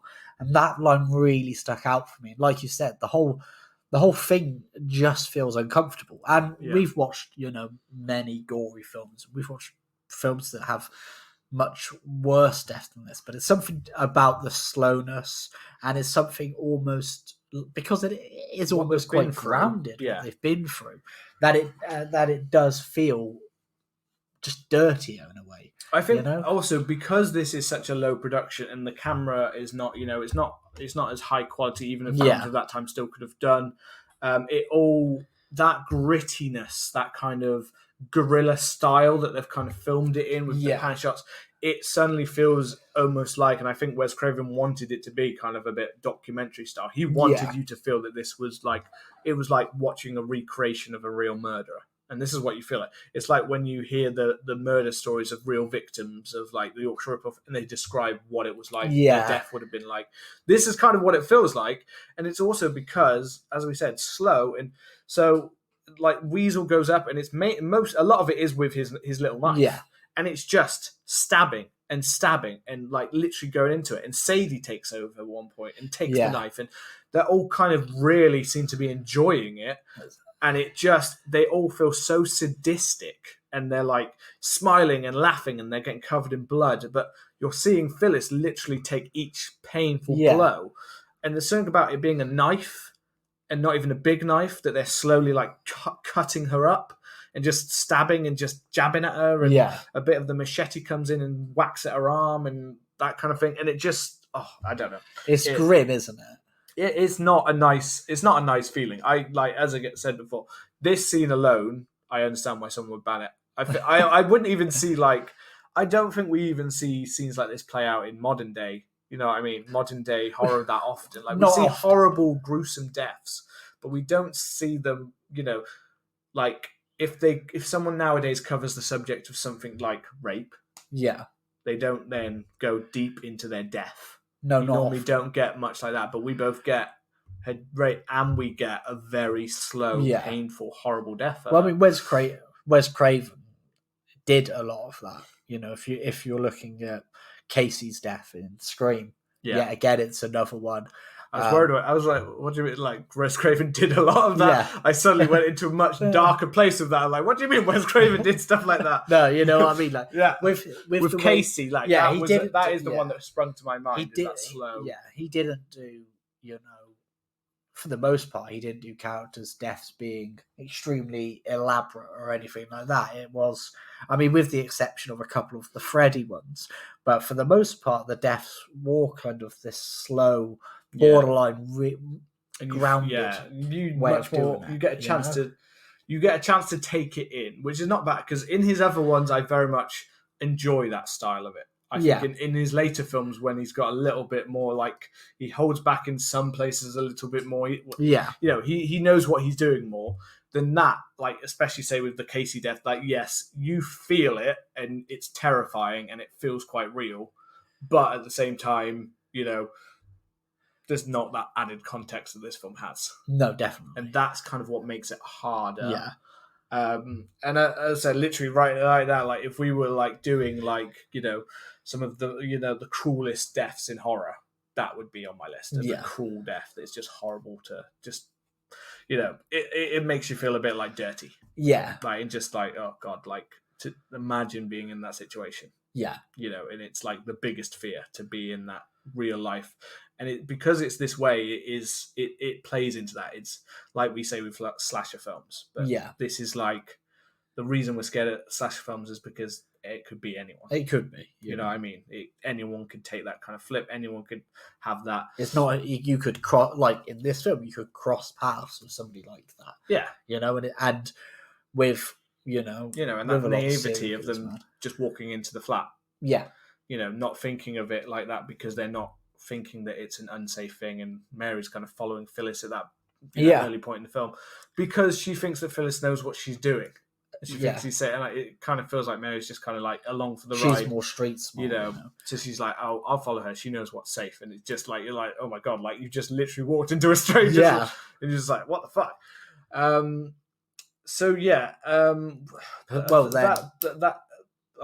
This was one point that so with Phyllis's death was the fact that when they get back to Marie, who was still bargaining with, with Junior, she kind of she ends up on the floor, and I can't quite remember how she ends up. I feel like someone hits her or something like that she's there, and she's asking if Phyllis got away. Yeah. And Crew looks at her, go like shakes his head, and it's got blood, and she can see blood all of them. They're all covered in blood. And then that's the point when through Weasel's jacket, Sadie sticks her hand. Yeah. And it's just that realization on her face. And it just, after that scene, seeing it play out, that just, again, just feels like, imagine you just kind of processing in your head that your friend's gone. Yeah. And then it's like the hand is there, and it's kind of sick, twisted, like mutilated. And they've been properly mutilated. And then there's this expression on her face where she basically just kind of shuts down. Yeah. She's just completely like, what am I going to do now? Like, she's been murdered in that way, and what am I going to do? Yeah. And then we get another horrible scene. Well, then, because she then kind of, that's when Krug catches her, isn't it? And then he carves his name into the chest. And then, then the rape of Mary happens. And it's just another shocking thing, that this one's more shocking because although we don't see anything but both of their faces, we see it. We see Mary's face as she's being raped. And it's great. And again, this is why I like, again, it's not something that, although yes, this subject is played up, like you do see this in films and TV and things like that, obviously now to depict these kind of things. Yeah. And you do sometimes see it in that style, you know what I mean? It's not too over the top. We're not seeing weird, horrible parts of bodies or things like that. We're just mainly seeing faces and thrusting. But it's the fact that Marie just looks completely just like dead-eyed. And it's just uncomfortable to watch, isn't it? And we like, if we have very dark sense of humour if you've listened to the show. Yeah. And like I've said, we've watched many gory films, but that rape as a plot point will never not make the most sane person feel uncomfortable. Yeah. Have you ever seen This Is England, not 88 maybe? What is that, a TV series? The TV series. No, I haven't watched the TV series. There's a rape scene in that which is just, it's the worst I've ever seen. Yeah. And it's just so, and it can be I'm trying to think of how I can word it, because it's not a nice subject, and it's not but as a plot point, it can be very powerful because of the emotions it elicits in people, and because of the uncomfortability it has with it. It's something, in some cases, is it like an important subject matter, you know what I mean? To show the reality of it. In this case, I don't think that necessarily feels like the purpose of it. It doesn't feel like it's trying to show that or send a message with it. And I think any person, any normal feeling person would feel sick and uncomfortable in this. You know what I mean? Definitely. I mean, I know there's a lot of people out there who really like this film. And I think I even saw people when I was looking up saying like it's such a good film. I could watch this film like over and over again. And I was like, I don't know how I could watch this film over and over again. I'm not saying it's a bad film, just because I don't think I could watch that every time. Yeah, you know what I mean? It's not like Friday the 13th or Nightmare on Elm Street, where it's kind of just like shut off your brain and enjoy death and horror. And it's not that kind of film. There's a lot more to it, and it probably is. Like the critic I talked about, Mark Commode, it probably in some ways it probably is more important as a film than say Friday the 13th of it. In some ways, like there's probably more important context here, and just the way it shaped film and cinema, absolutely. But it's definitely not something I could like watch on that like repeat. And this with Mary, and then the thing I did think was quite effective here is the fact that Mary then just walks off. Yeah, I thought that was. And there's a moment between all three of them where they just look lost suddenly. It's as if suddenly these sadistic people have almost taken their step too far. Yeah. They've murdered someone, and they kind of, for some reason with Phyllis, I think they enjoyed it because she fought back. Yeah. She was a bit stronger. But because Marie is pretty much like shut off from the second half of this happens. Yeah. They enjoy it a bit more when she kind of plays up and when she screams. Yeah. When it's her and Phyllis in that, in that kind of like together scene. But in that scene when she's just nothing, it's like he gets up. And then she like, says there's no prayer, reaction. doesn't she? Yeah. And afterwards she goes back, she throws up behind, Yeah. and then she walks off, but there's still no reaction from her. And it's like that lack of reaction in their sadistic brains just suddenly is like, why did we do it if it's not going to get anything from it? It's like they want that reaction, and because they don't get it, it's like they suddenly have a moment where they all stand there. And I think this part is really well shot, and really well done. Is the fact, and again, this is just why it kind of annoys me that there are those tonal shifts, and that not long after we get stupid music or like the cops and like chicken van and all that kind of stupid shit, because this kind of shows what this film could have been. And I do kind of think maybe that hardcore version in some ways might have just been not so much hardcore as it might have been a better film, hopefully, and not just overdone it kind of thing. But this bit shows that kind of restraint that we don't always get in this film, which is where they all kind of are there. And they're realizing it, and she starts walking off down towards the river. And they're all still, even as they start following her, because it's like they know what they have to do now. They can't. It's like they can't let her live. They can't let her get away, and I don't think Krug likes to let anything get away. No. So they know what they need to do.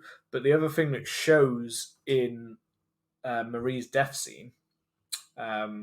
Do you want to say what her death scene? Do you remember what her death scene is? Yeah, well, she just so the rape happens, and then she vomits, and then she starts saying a prayer, and then she starts walking towards the lake, and then Krug and the other criminals are following her, and like you said, they're in complete silence. And Weasel hands Krug a gun, and then Krug just shoots her, and then she just kind of floats off into the river, doesn't she? And there's quite quite a more arty shot kind of there, which we did see was based on an actual piece of art, but which looks quite like interesting. But it's that fact that I think that it kind of follows it up, that kind of sudden reflection of what they've done. Yeah, is that it's based on John Everett Millier's Ophelia.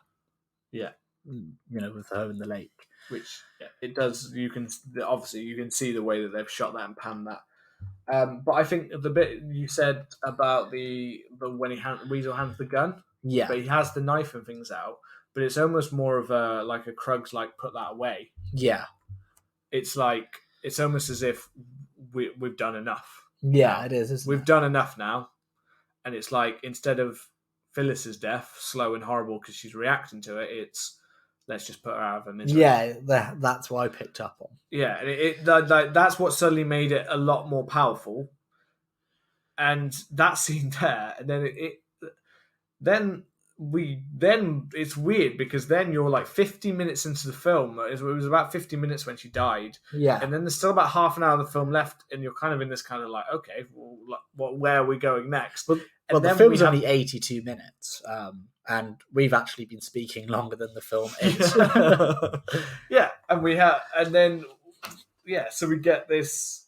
Then we kind of have another kind of little bit of a tonal shift, and I'm going to skip past the whole. They arrive at the house. They do, they have this. We have a meal kind of thing. The parents definitely pick up on some weird vibes. They see some cuts on the head. They see that Sadie is basically down in glasses upon glasses of wine, and that Junior is just completely just out of it. Completely kind of gone. And then they kind of let them in. They let them stay because they know that no one's going to get there in time, kind of thing. The police are taking fucking forever to get back to that car because they get their car stolen. And then they go on the chicken van, and it's a plot point that frankly doesn't need to be there. Just remove that plot point because it adds nothing to the film except for the final shot of the film is the only one I felt when the police being there added anything. But we get a scene where Junior and he's having withdrawal symptoms and he's being sick. And this is when I'm just going to call her Mrs. Collingwood. Notices a necklace on his neck. It's also interesting that actually just before that, Junior was screaming, reliving everything that kind of happened. and it was like a PTSD before even they were showing PTSD Yeah. from what had just happened to him. The reactions he's having, not just the withdrawal was part of it, but it felt like a very PTSD, like he was reliving all of that stuff that's just happened. Yeah. Now like screaming. Yeah. Now the withdrawals are kicking. Long before people were actually diagnosed with PTSD properly, kind of thing. Yeah. Back then, it was barely even a thing, and if it was, it would have been war, and that was only war could achieve only that. war will give you PTSD. Only war. But yeah, so she sees the necklace on Junior when he's being sick, and this leads her to go and look and sneak in and have a look at the luggage, and she sees the blood on Weasel's trousers. Yeah. And she has a horrible realization. And well, she overhears them, doesn't she? Oh yeah, she does. She overhears them talking. Yeah. Yeah. Yeah, and that's when her and Mr. Collingwood or Doc go down to the woods. And they find Mari's body's floated over, doesn't it? But it looks like she's alive when she floats over. Yeah, so I think that's an editing thing because in a cut version she is alive. Yeah, and she explains what's happened to her as she's dying. But they in Craven's cut he cut that part out. But you can kind of see that she might be alive, at the beginning of it. I think maybe because it's more of a, she was going to, slowly, choke and die. Yeah. And I think that maybe he just kind of wanted to move it along and didn't need someone to re-explain everything kind of thing. Yeah, potentially. I feel like there's a kind of, she's dead, they've got blood, they've got her necklace. She is definitely, she's dead. I think you can get that, and you can get the link between them without. So it's quite a restrained, nice move to see someone not go for exposition. Instead, they go for staring and crying over her body. She's literally lifeless still. The mum is pleading if there's anything they can do, and there's nothing they can do. Obviously, he's a doctor, and straight away he's like, "She's dead. She's dead." There's nothing we can do. At first, I actually rewatched this scene because at first I thought, they didn't seem that emotional, but weirdly, I don't know why I missed it. But then after it does actually have more grief there, and this is actually a major part of this kind of end is that grief kind of takes over in them. In their mind, it's like they break. They almost become slightly different people. Much different. Well, Mrs. Collingwood especially, her tone suddenly changes. She's much more, she's acting, but there's also a kind of element of as if this grief has just completely made them revenge is all that's on their mind. Yeah. And you see it. It's quite well done. I thought, especially with Mrs. Collingwood, I felt like I could pick up on a complete different in the way suddenly she stood, she looked, it was like she's on a mission and there's nothing that's going to break that kind of thing. Yeah, she lies perfectly. Yeah, my only problem with it. Yeah, she does. My only problem with it was that this bit seems to happen very quickly. It does. I remember because I watched the remake first, and in the remake, they appear at the house a bit earlier, and there's a bit more tension building, if I remember right. A bit more of a. And they come across a bit darker, but they're also staying in instead of being actually in the house, they're in a spare house. Next to their house. So it's definitely there is those differences, but it just seems that once they find Marie's body, it goes very quick. They start planning little, like we said before, Home Alone. There's little he's doing a little electric trail from the door to the under the carpet thing, and then lays out water and stuff. He goes Home Alone, and she goes Black Widow. Exactly. She then seduces Weasel. Yeah. I got to mention the Weasel dream bit though, because that bit made me. Oh yes, that was good. When I thought it was going really quickly though. At that point, I thought they'd just gone straight to strapping them all down or something like that kind of thing. Because you see Mrs. Collingwood and our Doc or Mr. Collingwood literally stood over and said about open her mouth, and I think so Weasel's there on the table, and there's this bit when they have. So he opens his mouth and we see his teeth.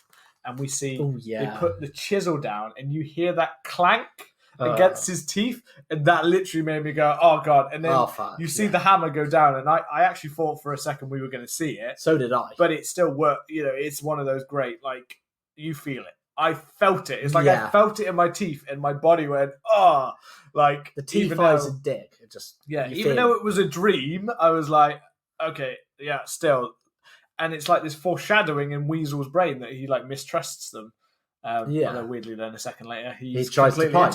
He tries to pipe. The second that the mother, Mrs. Collingwood, is literally like coming on to him as if my husband doesn't fulfill my needs, and I've always got this thing about tying people up. Well, he says that I can do you with my hands tied behind my back, which creased me up. And then she lures him outside whilst Doc is in the basement trying to, because he picks up like a wrench, and then he finds a shotgun, and then he starts making his Home Alone traps. He starts putting he puts while we're following like Weasel and that outside, you get this kind of side by side of like a not quite a Home Alone montage, but we get a montage where he doing different things because it's just the weird things that he does. Home Alone was inspired by Last House on the Left. He puts some like wiring up to the door, so if they try and get away, they're going to get shot. Great idea. And then he puts shaving foam outside of the door. Yeah. Which just made me like laugh a little bit, There is a bit of it where we're seeing him set all of this stuff up as if he's in control. Yeah. And then there's a really weird that actually he's like as if he's really prepared. Yeah. And then he's really not prepared at all. Yeah. Like it goes to shit in seconds. Yeah, like it's very weird. It's weird. So if we have because they hear the scream, which is what kind of sets off the like. Well, she bites Weasel's pipe off, doesn't she? So she's which we don't see. Tie. But yet again, we see a head like going side to side, like ravenously, like pulling his dick off. But it's the it's the implication.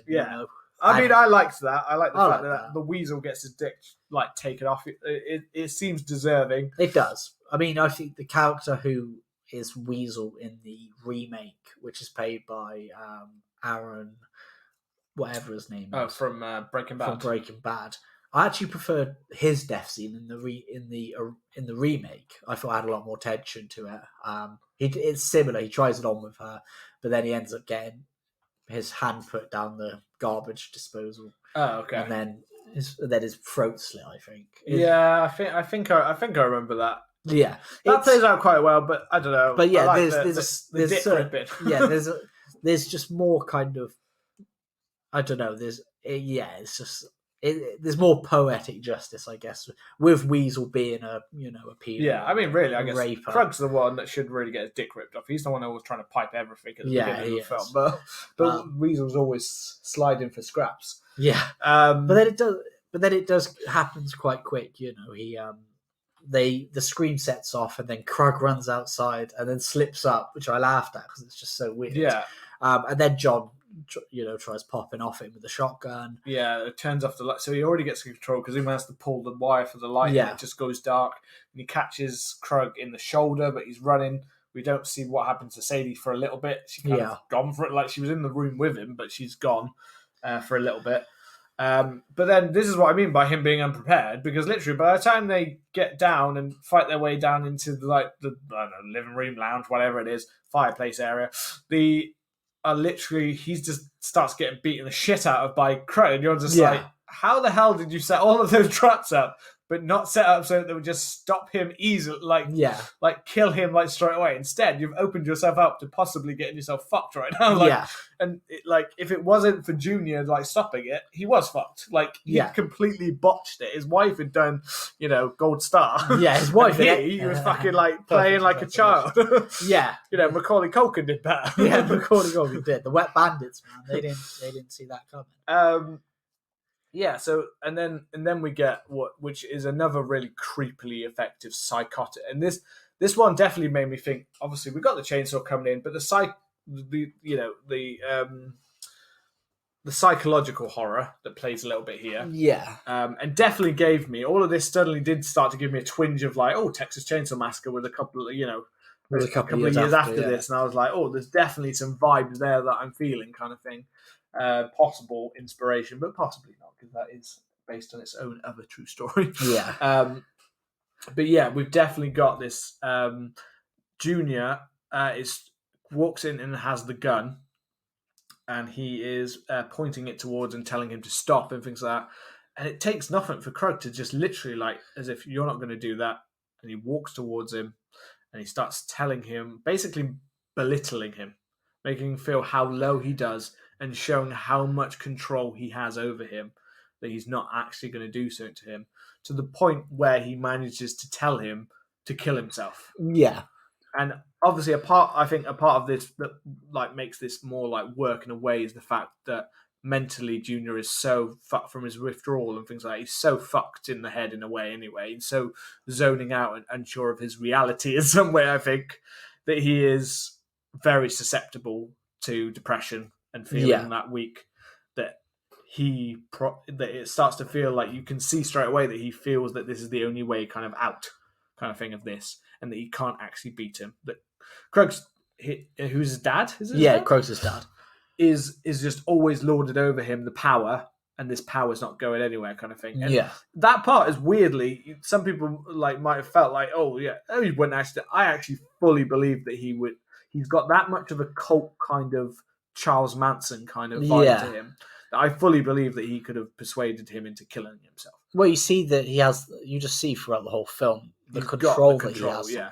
You know, the fact that Sadie's basically just like, I'll just be here banging you in the car. Why not? Yeah. You know, I've got like a Weedle, you know, kind of listens, you know. Yeah.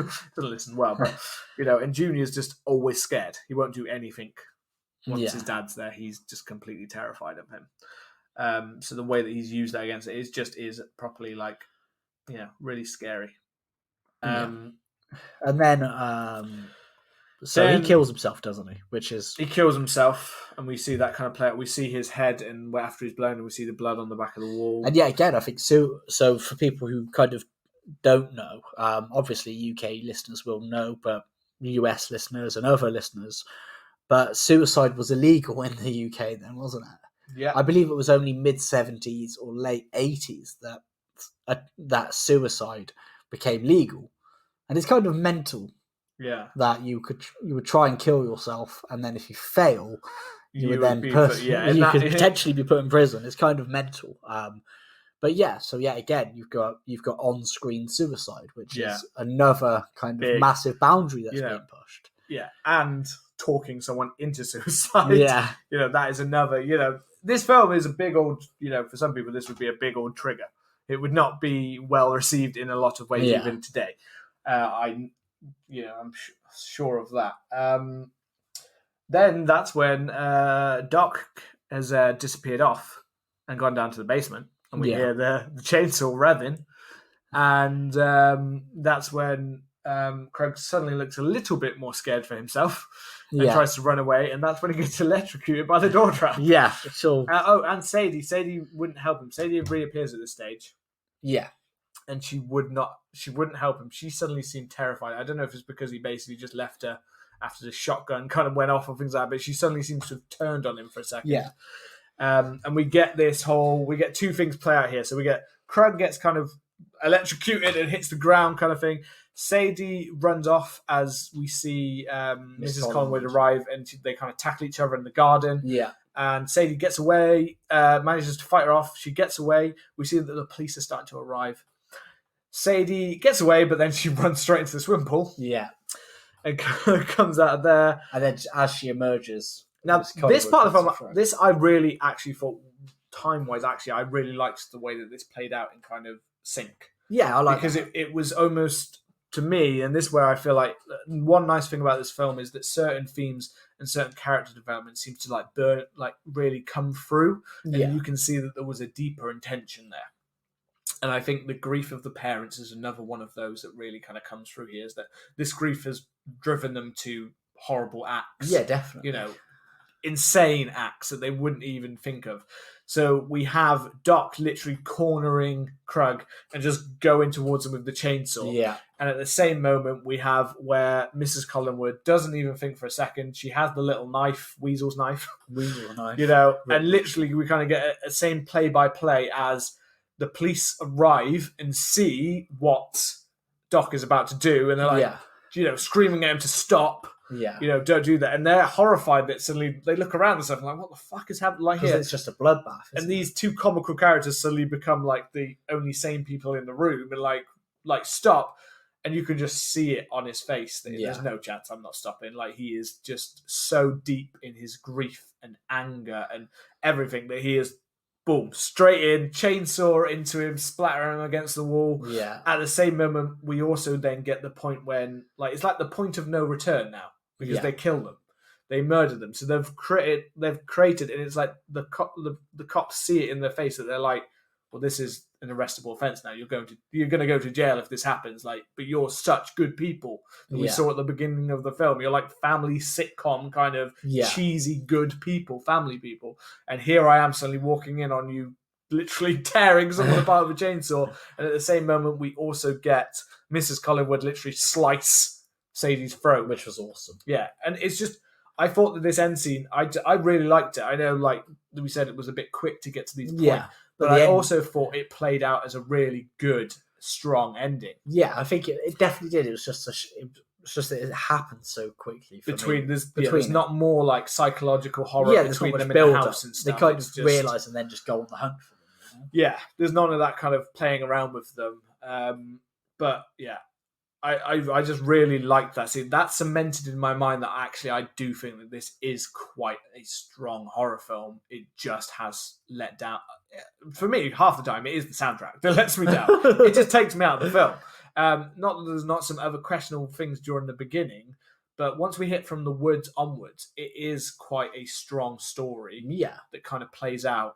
And I do think that the characters, the fact that we get those moments like the killer's reflecting, and like it's very strange. It is strange, but it worked for me. It kind of hit a note of like they're actually realizing what they're doing. So it helped to flesh out the characters. It felt deeper, and it's moments like that and the breaking of the good people.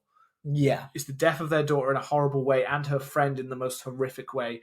Not that we get much mention of Phyllis; they don't notice any of that stuff, kind of thing. But it's the breaking that this film not only gives us sadistic people doing horrible things, but it also breaks good people. And obviously that became quite a big point for Wes Craven going forward. You know, particularly looking at The Hills Have Eyes, it is a very similar revenge story. You know? It showed how good he is with character. Yeah, definitely. Like, one of the strong points that always made his films good was the character. Like, the characters even in the first Nightmare on Elm Street are stronger than we get in most of the sequel kind of thing, you know. In Scream, it's what made those characters. It's what makes us not want Sidney, Dewey and Gale to die. It's purely because we enjoyed how they built those characters. You know, it's those things. He knew what to do. He knew how to make people sympathetic, but he also knew how to make us scared for their lives. You know, that's why we miss Wes Craven so much. And I wish he got a chance to do in his time. He did Scream 4, which was, brought the Scream franchise, I think, back up a bit. Definitely. But he didn't get many chances in the latest year to do great horror films, really. Like My Soul to Take and things like that. He didn't really do. That was okay, but I wish there was more opportunities for Wes Craven towards, the later years kind of thing. But yeah, anyway, on that, I just thought that suddenly cemented in my mind. I was like, yes, it's not. I'm not saying it's a. I understand there are several points in terms of video nasty, as we've pointed out. There's suicide.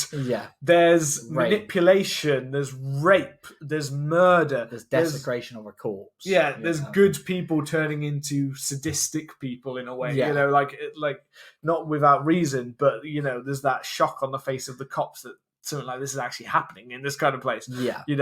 There's all of that. There's weird, dark humor and twisted. I 100% understand why this film made it onto that video nasty list. And I think this is a recurring feature that we will visit, and I think it was a good one to start off because thematically there is a lot in there. I mean, a lot of the video nasty stuff, probably doesn't have the same similar themes. Only the truly great ones will. But we hope that you've enjoyed kind of exploring the last half on the list with us and video nasties. Do you have any closing comments, Seb? No, as you said, it's something that I'm very interested in, and this film's 50 years old next year. Like, that's mad. Shit, yeah. 50 years old. We've been covering 40-year-old films for them, but that's why it's so hard for us to really get our mindset. It's so far away from us being born. Yeah. You know what I mean?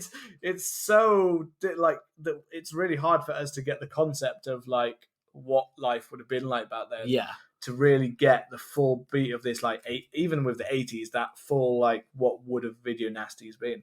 And every film will have a different perspective. But as you said, this film was a great one to start on purely because this one felt like it had one of the longest journeys to overcome that banned cinema, Video Nasty.